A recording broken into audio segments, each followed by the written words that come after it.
এখান থেকে বেশ ভালো ভালো বালতি, অ্যালুমিনিয়ামের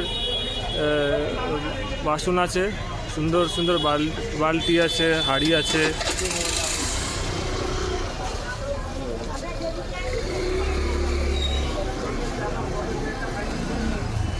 তোমার দোকানের নাম নেই না? তোমার নাম কি? আমার নাম সুজিত কুমার সাউ। আচ্ছা, তুমি একটু আমাকে তোমার কয়েকটা জিনিসের একটু দাম বলে দাও যেগুলো মোটামুটি চলে। এগুলো চলে এখন নতুন বেরিয়েছে চালমা বা কুলকে সবাইকে গিফট দেওয়ার জন্য 40 টাকা 50 টাকা এর ভিতরে হয়ে যায়। আচ্ছা, বাইরে থেকে ধরা করছেন যখন 20 লেখা আছে এর মধ্যে, বাইরে নিয়ে গিফট দিতে পারবে, 40 টাকায় গিফট দিবে, 40 টাকা বাজেটের মধ্যে। যারা 50 টাকা হলে আর একটু ভালো কোয়ালিটি মোটা কোয়ালিটি 50 টাকা দিয়ে 50 টাকা দিয়ে বড় মোটাটা হবে, 40 টাকা ছোটো হবে। বাইরে যখন ঘুরতে আসে ছোটো ছোটো বাটিও দিতে পারেন 30 টাকা 40 টাকার মধ্যে।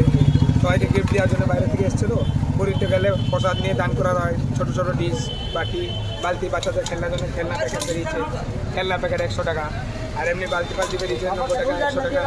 বিভিন্ন ডিজাইন নতুন বেরিয়েছে, আরেকটা নতুন ডিজাইনে 6 মাস হলো বেরিয়েছে। এই বালতিটা কত দাম? এটা 90 টাকা, 90 রুপিস এটা আসবে, 90 রুপিস। পুরো নতুন ডিজাইন বেরিয়েছে, ছিলকাটা আছে, বেশ সুন্দর ডিজাইনটা, খুব ভালো, ছিলকাটা ডিজাইন, বেশ সুন্দর ডিজাইন। তোমার লোকেশনটা একটু বলে দাও।